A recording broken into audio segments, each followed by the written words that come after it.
지난 1995년에 포르투갈에서 출판된 책이 있습니다.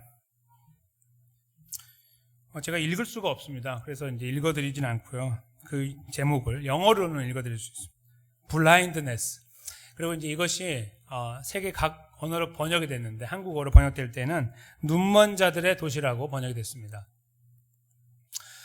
이것을 지은 분은 주제 사라마구라는 사람이에요. 주제 사마라구.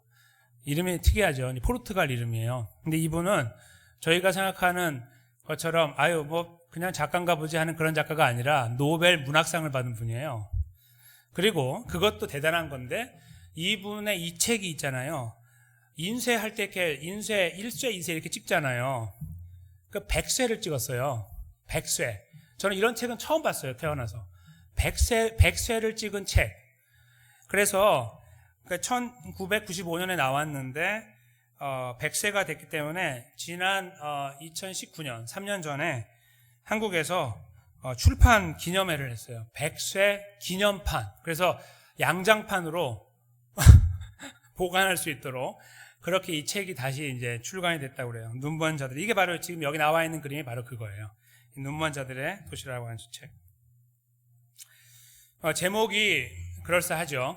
내용이 더 그럴싸합니다. 참 좋습니다. 물론 이제 허구를 바탕으로 쓴 소설이에요. 소설에 불과한데요. 내용을 간단하게 말씀드리면 어떤 사람이 운전하고 가다가 갑자기 앞이 안 보이기 시작해가지고 안과에 갔어요. 그래서 안과 의사를 만나서 내가 앞을 보지 못하니까 좀 치료해 주셔야 했는데 원인이 안 나오는 거예요. 그 사람을 진료를 다 마치고 나서 이제 다음에 다시 오라고 하고 보내고 나서 본인이 이제 집으로 돌아오려고 하는데 눈이 갑자기 안 보여요. 그래서 도움을 받아갖고 집에 간신히 돌아왔는데 아내가 이제 맞아줘요. 왜 그러냐 했더니 내가 오늘 환자를 만났는데 그 사람하고 이렇게 진료를 하고 났더니 내 눈도 안 보인다. 그 사람도 안 보인다. 똑같은 것 같아. 그래서 큰일 났다고서 보건당국에 전화를 해요.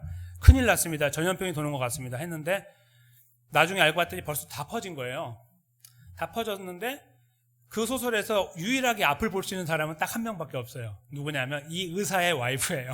재밌죠? 설정이. 그래서 의사의 아내만 앞을 볼 수 있고 나머지는 다 못 보는 거예요. 처음에는 못 보는 사람들을 모아서 이제 이 의사도 그쪽에 들어가고 의사를 혼자 보내기가 자기 남편을 혼자 보내기가 그러니까 자기도 안 보인다고 거짓말로 해가지고 같이 들어가요. 수용소 같은 데에 사람들을 모아놨어요. 큰 수용소에 그런 사람들만 모아놨는데 그리고 군인들이 지키기 시작했어요.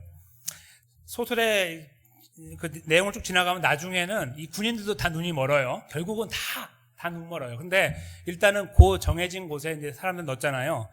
그리고 그 사람들이 이제 뭐 일도 못하고 앞도 안 보이니까 뭐가 필요하죠? 먹을 게 필요하잖아요. 근데 이제 이 여성의 눈으로 볼 때, 그 이제 안과 의사 아내의 눈으로 볼 때 이게 가관인 거예요. 앞이 안 보이잖아요. 그러니까 이제 어떻게 되냐면 사람들이 이제 그 먹는 문제도 생기지만 배설의 문제도 생기잖아요. 그런 문제가 이제 막 사방에서 벌어지는 거예요. 그 사방에 막 악취가 나고 난리가 나고 사람들이 아예 옷을 벗고 다녀요, 나중에. 어차피 아무도 못 보는데. 그리고 나서 다 벗고 다니고 그 다음에 그 안에서 권력 다툼이 생겨요. 다 안 보이는데 감각은 있잖아요, 그렇죠? 오감이 있으니까 거기에서 이제 그 음식이 이렇게 정부에서 공급이 되면 그거를 막 때려가지고 다 안 불러가게 하고 조폭 같은 사람들이 모여가지고 음식을 다 차지하고 안 주는 거예요. 이걸 먹으려면 몸을 바쳐라. 뭐 이런 걸 하는 거예요. 그래서 이제 막 거기에서 별의별 일이 다 일어나는 거예요. 기상천외한 일들이. 근데 그거를 이 의사의 아내는 눈으로 보고 있는 거예요. 그래서 그 눈으로 쓰고 있는 거예요. 그 막 사람들이 거기에서 보여주는 거는 짐승 이하로 전락하는 모습을 보여줘요.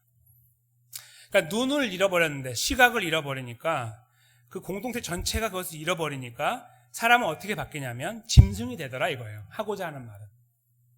짐승이 돼서 저 밑으로 떨어지고 거기에서도 잘났다고 자기네들끼리 힘 자랑하고 힘 다툼 하더라. 짐승보다 못하더라. 그거를 이 소설에서 딱 보여주고 있는 거예요. 나중에 의사하고 이제 몇 명이 이렇게 좀 도움을 해가지고 도와줘가지고 이 아내분이 데리고 나와서 수용소에 나오게 됐는데요. 이제 앞을 볼 수 있으니까 자유롭잖아요. 유일하게. 나중에 나와봤더니 전부 그 밖에 지키는 그 모든 군인들과 전부 다 똑같이 된 거예요. 난리가 난 거예요. 사방이 그냥. 그리고 막 사람들이 서로 막 죽이고 해가지고 다 죽어 있고 장사도 못 지내니까 거기에 막 짐승들이 와 뜯어먹고 막 이런 것들 다 이렇게 묘사되어요. 나중에 마지막에 가면 어느 순간에 눈이 회복되기 시작하는 거예요. 그러니까 되게 그 허무맹랑한 이야기, 앞뒤는 한 명이 회복되더니 다 회복됐다, 이제 그런 이야기로 끝나는데, 그 흐름 자체는 그렇게 이제 진행이 돼서 그거 읽어 나가면 사람들이 느끼게 하는 거는 뭐냐면, 아, 인간이 이렇게까지 될 수 있구나 하는 걸 보여주는 거예요. 저는 이 책이 100세를 찍어냈다는 데는 이유가 있다고 생각해요. 이거는 허무맹랑해서 읽고 버리는 책이 아니라 읽고 전달하는 책이에요. 너 한번 읽어봐. 왜요? 주는 의미가 너무 크니까요. 인간을 보여주는 거죠. 이 눈먼 사람의, 그러니까 몸으로서 눈을 앞을 못 보는 사람을 보여주는 것을 뛰어넘어서 내면의 이 장님을 보여주는 거예요. 사람의 무너짐에 대하여 보여주고 있는 거예요. 인간의 가지고 있는 가치 자체가 어떤 하나의 장애를 만나면 그냥 그렇게 무너질 수밖에 없는 것일 수도 있다. 꼭 그렇다는 거 아니지만 그런 부분들을 내포하고 있는 거예요. 그러니까 사람들이 읽을 때 감동이 오는 거예요. 이 이상한 책을 읽는데도 감동이 오는 거예요. 거기서 다시 한번 자기를 생각할 수 있는 기회를 주는 거죠. 눈을 먼다는 걸 해서 모든 것을 어쩌면 잃어버리게 만들 수도 있는 거예요. 실제로, 그렇죠? 만약에 이게 사실이라고 하면 거기는 인권, 인격 다 무너진 거잖아요. 무슨 거기에서 그래도 나 휴먼 라이트이 있는데 이런 게 어딨어요? 거기서 밥톨 하나 더 주워 먹으면 잘하는 거지, 그렇죠? 그런 이 앞을 보지 못한다는 것, 눈 먼다는 것은 얼마나 무서운 것인가. 특별히 마음으로 그렇게 자기 양심의 눈을 닫아버리게 되면 얼마나 사람이 망가질 것인가. 이런 것들을 저희가 이제 생각해 보게 돼요. 참 건전하고 좋은 의미를 갖고 있는 책이 아닌가 생각이 드는데요. 눈멈이라는 것이 여러 가지 일들 속에 눈을 멀 수 있는데, 만약에 정말 중요하고 좋은 것에 눈이 멀었다고 한번 생각을 해보세요. 이건 정말 좋은 거고 중요한 거라서 꼭 중요한 사람에게만 줘야 되는데 갑자기 내 눈이 멀어버린 거예요. 그래서 자, 이거 내가 줄 사람 아무개 이리 와 그랬는데 아무개가 안 오고 다른 사람들이 막 와서 받아가요? 그거를? 그래도 안 보이니까 나눠준다고 생각해 보세요. 되게 황당하겠죠. 당황스럽고. 우리가 그 나눠주는 사람이 되고 싶지는 않겠죠. 반대로 받는 사람은 되고 싶을 수 있겠지만, 그렇죠? 수혜자가 되고 싶긴 하겠지만, 좋은 것에 대해서도 이 책을 근거로 본다면, 이 아이디어를 본다면 사실은 똑같은 거예요. 안 좋은 것만 못 나눠주는 거, 거기에만 문제가 되는 게 아니라 좋은 것을 나누어 주려고 할 때에도 문제가 돼요. 어떤 사람들은 아주 약삭 발라가지고 그 좋은 것은 싹 다 받아 먹으면서, 그렇죠? 남의 것도 다 뺏고 이럴 수도 있겠죠. 만약에 눈이 보이고 뭔가 이런 게 있다면. 그래서 주는 사람은 아무것도 모르고 그냥 주는 거죠. 그걸 만약에 이 안에, 의사 안의 입장에서 눈을 뜨고 보고 있다면 얼마나 안타까울까요? 저 사람 받으면 안 되는 사람인데 받고, 떵떵거리고 있고, 그걸로 잘난 척하고 있고, 그거 즐기고 있고, 그거 받아야 되는 사람은 못 받아가지고 죽어가고 있을 때 바라보는 사람이 얼마나 마음이 아플까. 오늘 저희가 보는 이 보아스 있잖아요. 이 보아스, 오늘 본문을 저희가 뚫어지게 들여다볼 건데요. 이제 보아스가요, 눈이 멀어버리는 상태가 이제 오늘 돼요. 장님이 됐다는 말이 아니고, 이제 오늘 행동을 저희가 볼 때 그래요. 이 분명히 좋은 것인데요. 이것을 이렇게 이루어가는 보아스가 아주 미친 사람 같은 거예요. 왜 이렇게 정신 나갔지 하게 우리가 해석할 수밖에 없는 상황으로 치달아요. 이제 그 내용을 제가 한번 들여다보겠습니다. 먼저 그 내용을 보고, 왜 하나님은 이런 말씀을 여기다 기록해 놓으셨을까? 우리에게 무엇을 말씀하고 하시는 것일까? 하는 내용들을 저희가 한번 이렇게 찾아갔으면 좋겠습니다. 도대체 어떤 내용일까요? 14절부터 저희가 헤아려 보겠습니다. 식사할 때 보아스가 룻에게 말을 합니다.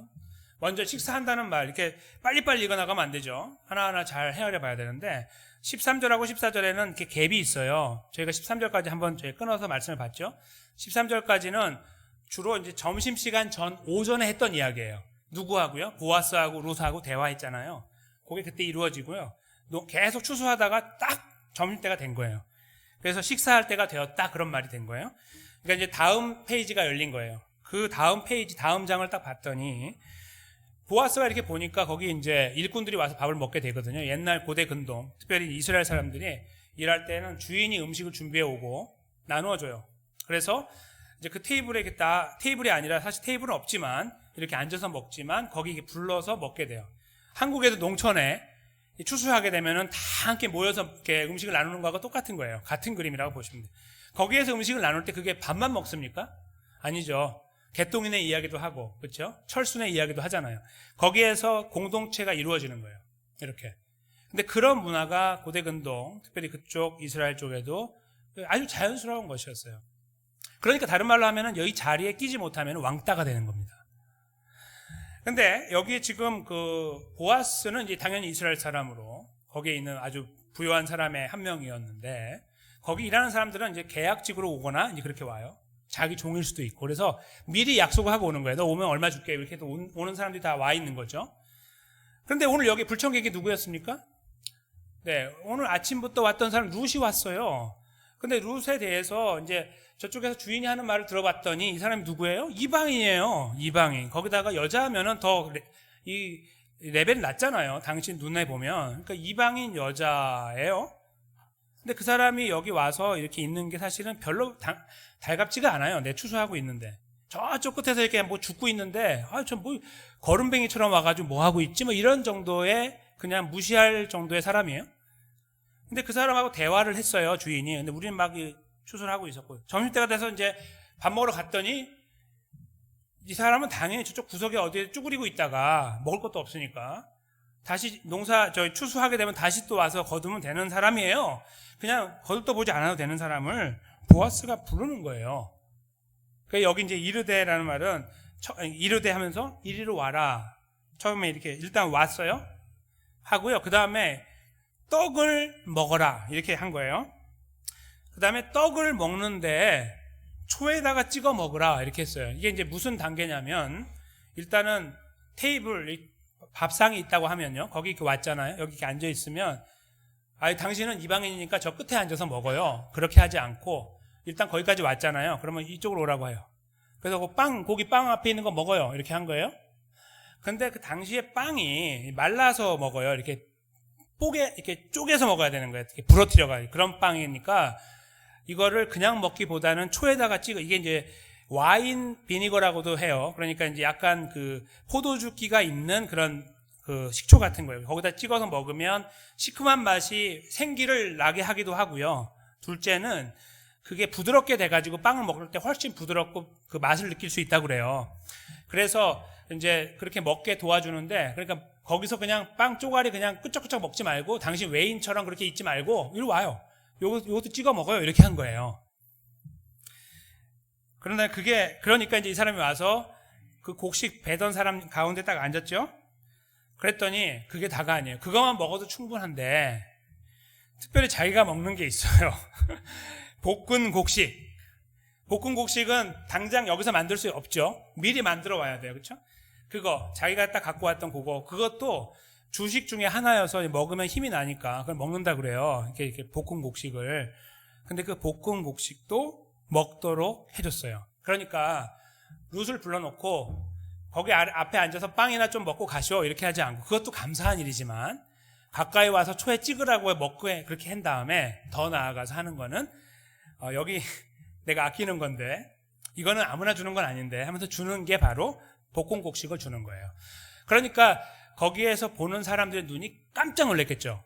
그렇죠? 보편적으로 이방인은 개, 돼지처럼 취급해야 되는데 그 사람이 와서 저기 밖에 있는 것만도 감사한 줄 알고 거기서 걷어가면 되는데, 밥 먹을 때 되는데 그 사람은 아무것도 싸왔을 리도 없는, 그렇죠?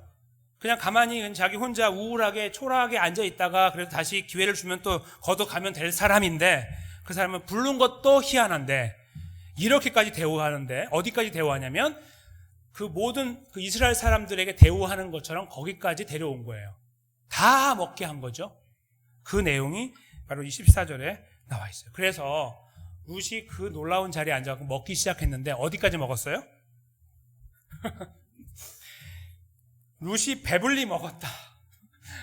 배불리 먹었어요. 얼마나 편하게 해줬으면 배불리 먹고 남았어요.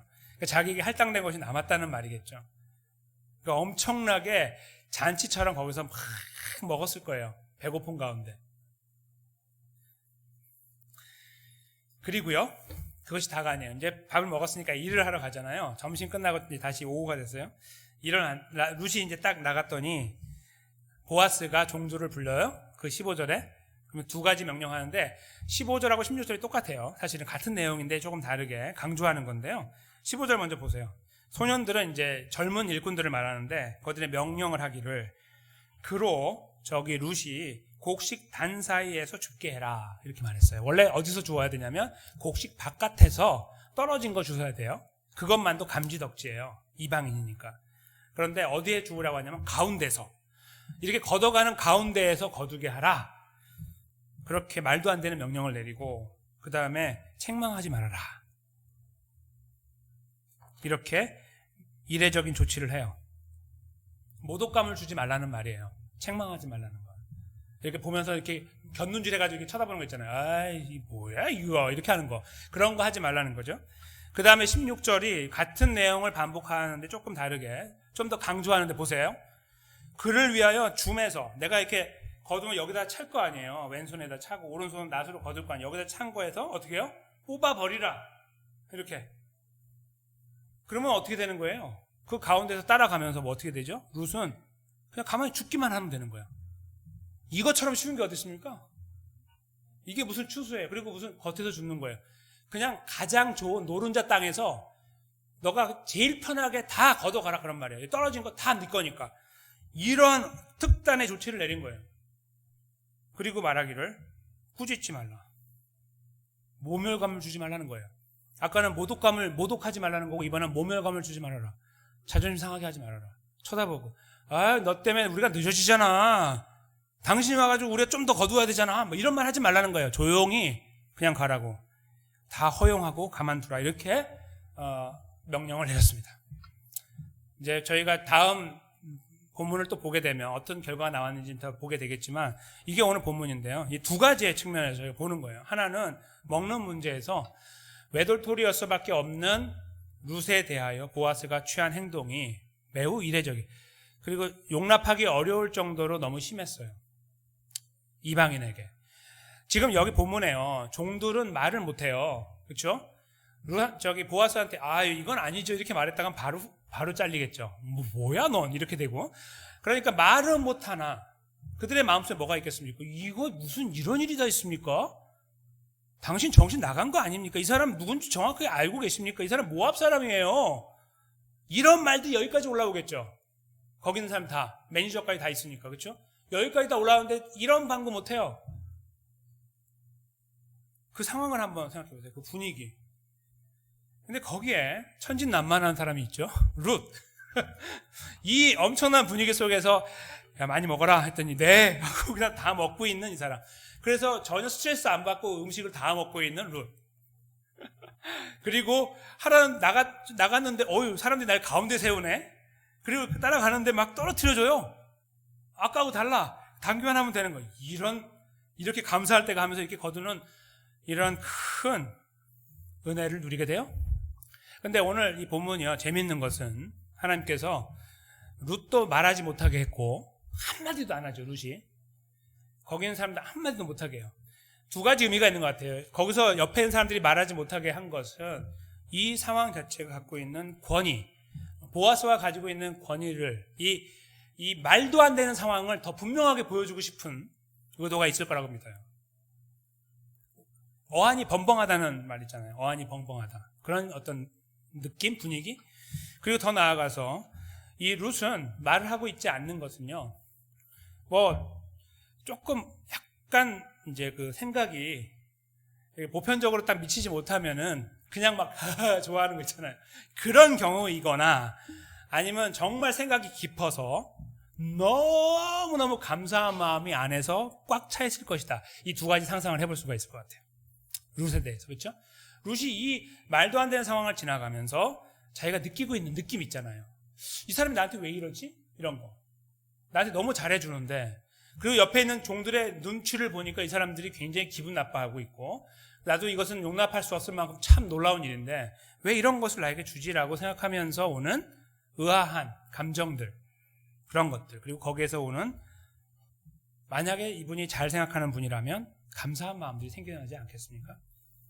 그런 부분들을 저희가 이 말씀 속에서 생각해 볼 수 있는 기회를 줘요.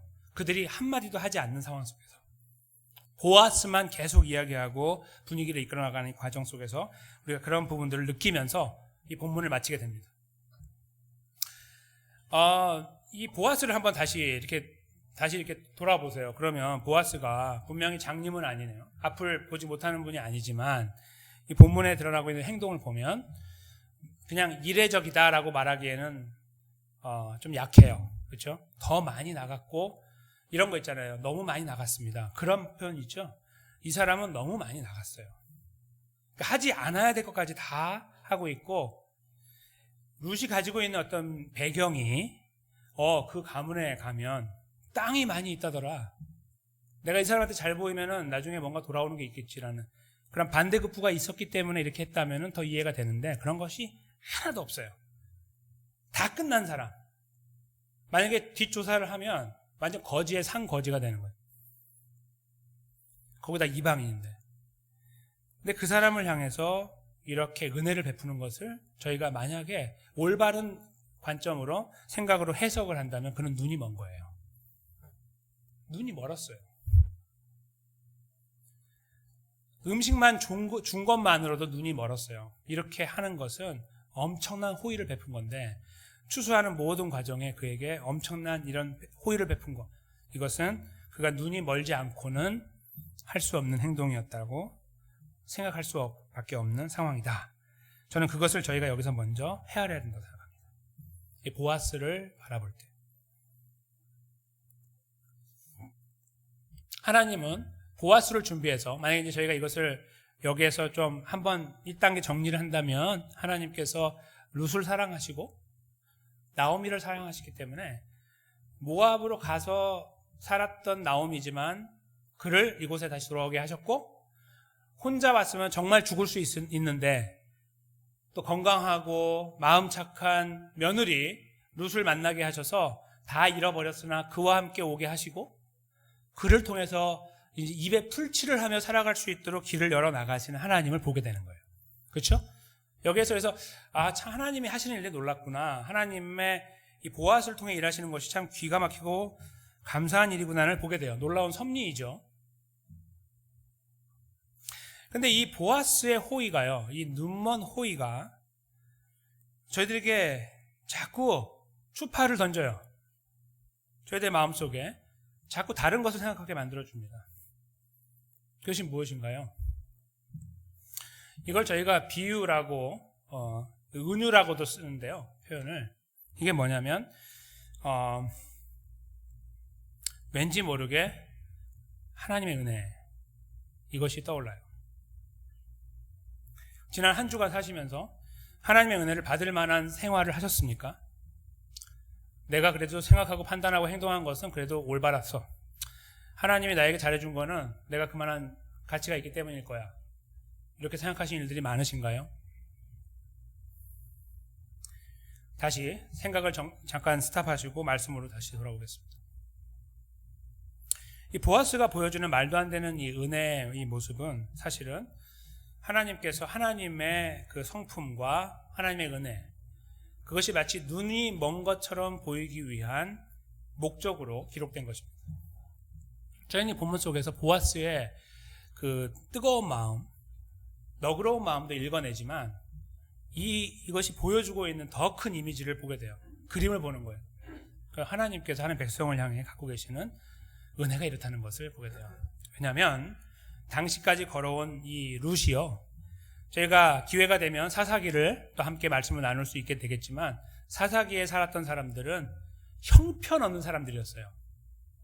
대부분 하나님을 내 하나님으로, 내가 복음으로 만들어서 읽었어요. 이해하고 하나님이 하라는 것을 이해를 하는데 자기 중심으로 이해를 해서 좋은 거는 받아들이고 나쁜 거는 거부하는 이런 모양으로 살았어요. 그것이 이 사사시대를 팽배했습니다. 그래서 자기 소견에 옳은 대로 행했다는 것이 사사기 주제 중에 하나예요.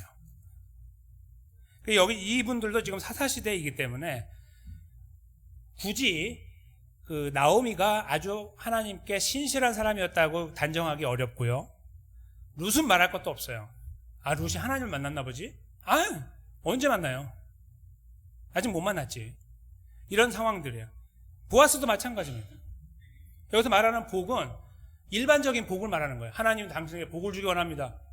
다 위에서 내려줘가지고 아주 성공하기 원합니다. 이런 표현들이에요, 다. 원래 하나님의 이 영적인 복이 아니라 그렇게 사람들이 변질된 상태였어요.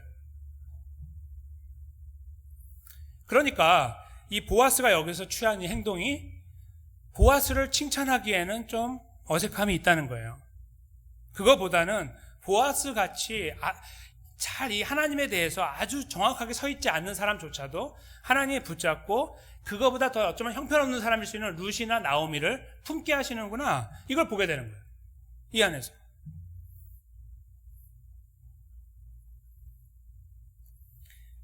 더 나아가서 그들이 자격 조건이 그렇게 갖추어지지 않은 상태에 있는데도 불구하고 하나님이 그들을 품고 계시는구나 하는 것도 보게 돼요. 바로 하나님이 먼저 누구에게 눈이 먼 거예요? 보아스에게, 룻에게, 나오미에게 그들을 품고 계시는, 그들이 잘 정직하고 올바르기 때문에, 하나님 백성답기 때문에가 아닌, 많이 비틀어져 있고 왜곡되어 있고 다른 데를 보고 있고 하나님 원하시는 것과 다른 데로 가고 있는 동안이라 할지라도 품고 계신 하나님이 여기서 함께 느껴진다는 거예요. 보아스의 이런 행동들을 볼 때, 이 말도 안 되는 일들을 보면서 그걸 저희가 함께 감지해낼 수 있어야 된다는 거예요. 이 상황이. 그 눈으로 예수 그리스도를 한번 바라보십시오. 우리를 위해 이 땅에 오신 예수님께서 십자가에 돌아가실 때 우리가 어떤 존재였습니까? 어쩌면 하나님이 보아스를 바라보는 것보다도 훨씬 못한 존재였습니다. 성경은 우리가 죽었었다고 말하고 진노 아래 있었다고 말합니다. 저희가 이 부분을 한번 읽으려고 그러는데요, 이 부분을 잘 설명하고 있는 에베소서 2장 3절에서 7절 말씀이에요. 앞에 기록되어 있는 이 말씀을 저희가 교독해서 읽도록 하겠습니다. 제가 3절 시작하겠습니다. 전에는 우리도 다 그 가운데서 우리 육체의 욕심을 따라 지내며 육체와 마음에 원하는 것을 하여 다른 이들과 같이 본질상 진노의 자녀이었더니 하나님이 우리를 사랑하신 그 큰 사랑을 인하여 허물로 죽은 우리를 그리스도 예수 안에서 살리셨고 너희가 은혜로 구원을 얻은 것이라. 또 함께 일으키사 그리스도 예수 안에서 함께 하늘에 앉히시. 함께요. 이는 그리스도 예수 안에서 우리에게 자비하심으로써 그 은혜의 지극히 풍성함을 오는 여러 세대에 나타내려 하심이니라. 아멘. 네. 이 내용을 오늘 본문과 함께 이렇게 같이 이해할 수 있습니다. 본문의 내용을 더 풍성하게 만들어주는 말씀이죠. 보아스가 룻에게 보여줬던 이런 눈먼 은혜는 그 자체로도 대단해 보이고 말도 안 돼 보이고, 저런 사람을 한번 우리가 만나봤으면 좋겠고, 그렇죠? 또 우리도 그런 사람이 한번 돼봤으면 좋겠는 어떤 이러한 생각을 하게 되는 대상이잖아요. 근데 성경 속에서 드러나고 있는 하나님의 은혜는 눈을 다 빼버린 거예요. 그냥 눈이 먼 게 아니라 눈을 뽑아버린 은혜다. 그렇게 저희가 설교 제목을 잡을 수가 없으니까 눈먼 은혜라고 잡은 겁니다. 눈을 뽑아버린 거예요. 그래서 여기 저희가 읽은 에베소서 2장 3절 말씀에도 본질상 진노의 자녀였다. 그냥 또 똑같았다. 누구하고 다 다를 바 없는. 그런데 긍휼에 풍성하신 하나님이 우리를 사랑하신 그 큰 사랑으로 인해서 허물로 죽은 우리를 그리스도 예수 안에 살려주셨다. 은혜로 구원받은 것이다. 이렇게 우리들에게 말씀하고 있는 거죠. 하나님은 은혜에 눈이 멀어버리신 겁니다. 그것이 이 에베소서 말씀을 통해 드러나고 있는 우리를 향한 구원의 이야기의 핵심이 되는 것이죠. 받을 만한 존재이기 때문에 준 것이 아니고, 내가 지난주에 한번 돌아봤더니 그래도 내가 좀 무릎 꿇고 살고 내가 좀 말씀 보고 살고 뭔가 이렇게 했더니 하나님이 뭔가 이렇게 좀 길을 열어주시는 것 같고, 그렇게 안 했더니 무너지는 것 같고 이런 것들이 아니고 우리가 많은 영역에서 사실은 제 생각에 90% 이상 사실 더 많이 말씀드리고 싶으나 여기에 경건하신 분들이 계시기 때문에 다 말씀을 못 드리겠죠. 우리는 우리가 중심이 되고 주님은 주변이 아니라 저 밖으로 나가 계시고 나의 관심 밖에 있으며 나는 이 사람과의 관계 안에서 이해 다툼에서 내가 이겨야만 하기 때문에 핏대를 세워야 되고 눈을 부라려야 되고 욕설을 가해야 될 수도 있고 손찌검을 해야 될 수도 있는, 그렇죠? 수만 가지 상황들을 지나가면서 살아와요. 만약에 그것이 조건이 돼서 하나님 우리를 사랑한다. 하나님이 한쪽 눈은 아직 그래도 내가 실명 안 했어. 우리 보고 바라보고 계신다. 다 죽죠, 우리는 그냥. 다 죽어요. 근데 하나님께서 이 보아스 같이 말도 안 되는 은혜를 베푸는 이 케이스는 이렇게 말하는 거예요. 야, 보아스 봤지? 하나님 이게 무슨 이런 사람이 이 사람은 정신 나갔나 봐요. 이렇게 말할 때 그 옆에서 이렇게 말씀하십니다. 딱딱딱 등을 치시면서 그게 바로 나야. 그게 바로 나가 아니고 사실 내가 더해 라고 말씀하시고 싶으신 거예요. 에베소서 말씀이 바로 그걸 저에게 증거하고 계시는 거죠. 잘났고 그만큼 가치가 있는 존재이므로 하나님 품고 가고 계시고 그렇지 못하니까 저기 끝자락에 던져놓고 가는 게 아니에요. 한번 잘 생각해 보세요. 저희 삶이 어떠했는지 지난 일주일만 보면 알아요. 우리가 어떻게 행동했는데 어떻게 말했는데 어떻게 생각했는데 하나님 우리를 붙잡아 주시고 계세요.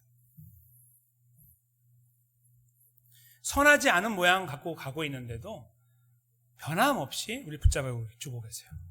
내가 호흡하고 있고 이 자리에 있고 다시 하나님 생각할 수 있는 기회가 되고 다시 회개하는 기회가 되고 돌아가는 기회가 되고 이런 모든 것들이에요. 때로는 회개하지 않았는지도 몰라요. 그런데 내가 지금 살고 있는 거예요. 예배하고 있고. 이게 도대체 뭐 때문에 이렇게 이루어지죠? 무슨 조건이 있으세요? 그동안 쌓아놓은 게 많으세요? 그렇게 사용하시면 되는 거예요? 이만큼 쌓아놨으니까 그 하나씩 사용하시면 되나요? 하나님 잠깐만요. 타임 하고 하나씩 주면은 하나님이 용서해주고 이렇게 가요? 천만의 말씀. 그런 거 하나도 없는 거예요. 그냥 룻이 저 거름뱅이처럼 저기 끝에 있다가 굶어 죽어도 상관없거든요. 그 사람 불러갖고 여기까지 앉혀놓고 주인처럼 여기다 앉혀놓고 내가 제일 좋은 거 주고 그 다음에 가장 편안하게 그 중에 주인 빼고 가장 편안하게 추수하게 만들어준 사람, 그렇죠? 그렇게 대우해 주는 것 이상으로 그거가 비교가 안 되게 죄와 사망 가운데 완전히 썩어 문드러져 있는 상태에서 우리를 구원한 거예요. 죄와 사망에서 죽을 뻔했던 존재를 죽을 뻔했네 일로 와 살려줄게가 아니고요. 다 죽어서 끝난 존재예요. 하나님의 시각에. 그렇게 말씀하시죠? 방금 이 에베소서 2장 말씀이. 본질상 진노의 자녀에다 허물로 죽었다 이렇게 표현하고 있기 때문입니다. 근데 예수님 안에 살려주셔서 구원했다. 그리고요 6절 말씀에 더 놀라운 말씀이 있습니다. 여러분들 저희가 언제 하나님 나라에 들어갑니까? 피지컬리 바디로는 언제 들어가죠? 우리가 이 세상을 떠날 때 주님 부름 받으면 그것은 저희에게 영광스러운 순간이죠. 세상 사람들 눈에는 비극이죠. 저희에게 영광이에요. 사도 바울은 그것 때문에 저 빨리 가고 싶다고 계속이 아니라 한 본문에서 이야기해요. 그렇죠? 뭐라고 말씀하세요? 6절에 또 함께 그리스도 예수 안에서 함께 하늘에 앉히셨다. 함께 살리시고 부활시키시고 앉히셨다. 이게 무슨 표현이냐면요. 저희들의 영혼이 이미 하나님 나라에 있다는 뜻입니다. 기회가 되면 이 부분을 제가 더 많이 깊이 더 설명을 드릴 거예요. 지금은 시간이 없어서 말씀 못 드리지만 그러니까 저희의 구원의 문제가요. 어떻게 되냐면 이렇게 우리 영혼과 육신이 있잖아요. 근데 영혼이 이미 영적으로 예수 그리스도와 함께 부활해서 하나님 나라에 같이 있다는 뜻이에요. 저희가. 그러니까 여기서 우리 잘못돼가지고 육신이 잘못돼가지고 어디 나락으로 떨어지면 이렇게 분리되고 뭐 망가지고 이런 게 아니고요. 끝났다는 뜻입니다. 구원이 끝났다는 뜻이에요. 그러니까 아까 말씀드린 것처럼 우리 몸은 그때를 기다리며 가지만 주님 나라 갈 때까지 그러나 우리 영혼이 이미 그곳에 예수 그리스도와 함께 앉아있다라고 이게 과거 끝난 걸 말하는 거예요. 이게 앞으로 될 것이다가 아니고 끝났다 이거예요. 그렇게 말씀하고 계십니다.